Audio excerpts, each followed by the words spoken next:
Okay, so look, there are amazing people in the world, and we have found one of them, and we want to introduce you to her. Her name is Autumn DeForest, and she is 11, and she is here, and she's amazing because she does these phenomenal paintings that are well beyond your years. Welcome. Welcome. Again. It's nice to have you here. So, how long have you been painting? I've been painting since I was 5 years old. And the first time that you actually picked up a paintbrush, I understand you went into the garage, your father was working out there, and something enticed you. Tell us your story. What happened when you went into the garage?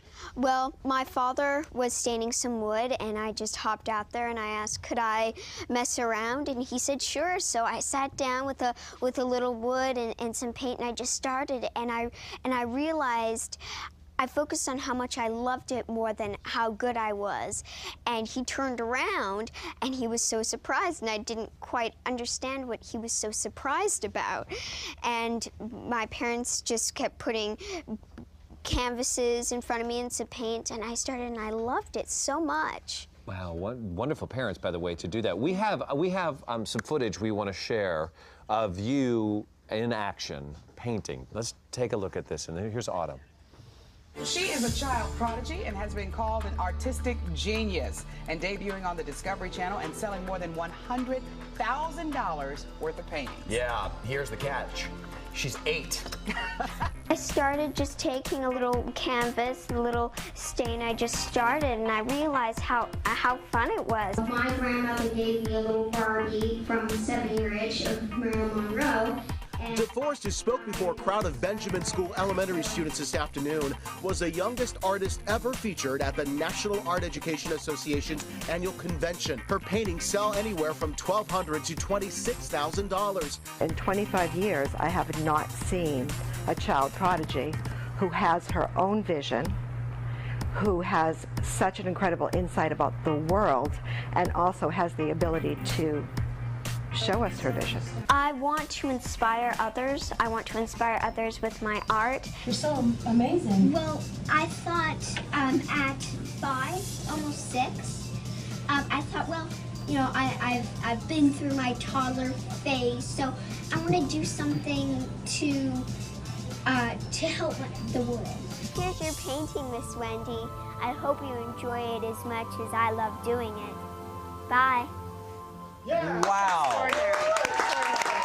Okay, so did you have any formal training at all? Like after you got started, did you then begin to study and get formal training at all? No, I've taught myself. I've never went to a specific art class. Not at all. No. And how many paintings do you think you have done in your career so far? I would say hundreds. Hundreds. All right, I love that you use the word career. Career. She's 11, and she's. What do you see? Like when obviously you paint portraits, but when you're just creating, do you see it? Do you feel it? Is it a process? Yeah. Well, I paint all different kinds of things. I paint portraits, and I paint abstract, expressionist, and when I do paint, I feel as though that it's almost carrying me, almost like a maze. When you do a maze until you hit a line, and then you say, okay, that's a little mistake, and then you go up and you just start doing it again and let it carry you until the end. And I feel as though that's my process in painting. I just let the brush carry me. I understand that where you get your inspiration from dreams and from objects and things that you see people doing, or objects that you see around you, and then you see them in different forms, and then you end up putting it on canvas somehow. Is this the process that you use? You get inspiration from all kinds of things? Yes, yes. Sometimes I just get inspirations from regular things like crayons or Barbies, and I love being inspired by artists. And like who? Andy Warhol, Jackson Pollock, William de Kooning, Picasso, Van Gogh, Jasper Johns, Dali, George O'Keeffe. I mean, it goes on and on. Goodness. Did your parents buy you art books so you can study their process, or? Yes, yes. Oh. I love being inspired, and when I'm inspired and I want to say, oh, I want to do that, I put my own little twist on it. So yes, when somebody sees it, they might say, "Oh wow, that looks like an Andy Warhol. That almost looks like a Jackson Pollock," but it has her own twist on it. It's not exactly the same. So how do you feel about all the attention that you're getting in these? Your paintings are being sold for $26,000, $30,000. I'm not the money girl. I don't practice paintings. Wow! Did you hear that? I heard that. There is one out there. Okay. All I know is I love to paint. That's all I know.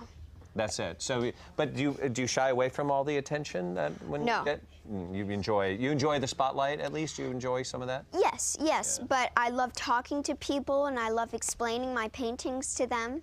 Sure. And you've been to schools to teach, to talk to students? Yes. From students from kindergarten all the way on up to adults? Yes, and I've also been asked to speak at Harvard University. Oh, have you? Or is Yes. this in the future? I've been asked to. I'm going to, but not quite yet. What's your We're message? setting it up. What's your message when you talk to, I've got a son your age, and I'd love to go home and say, here's a message from a prodigy. Yeah, Not that's me. What do I tell him?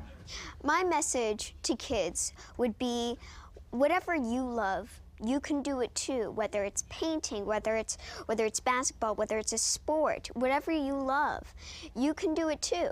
Just focus on how much you love it more than how good you are. You are an inspiration, an extraordinary person. Thank you. I can't wait for you to teach us. We're going to go out in our backyard. Can you teach us? Yeah. You can teach us. All We're going to right. go out in the back and We're going to learn something called hold painting, right? Hold painting? Yes. Is that what you're going to teach us? Okay. Yes. We're back with Autumn right after this.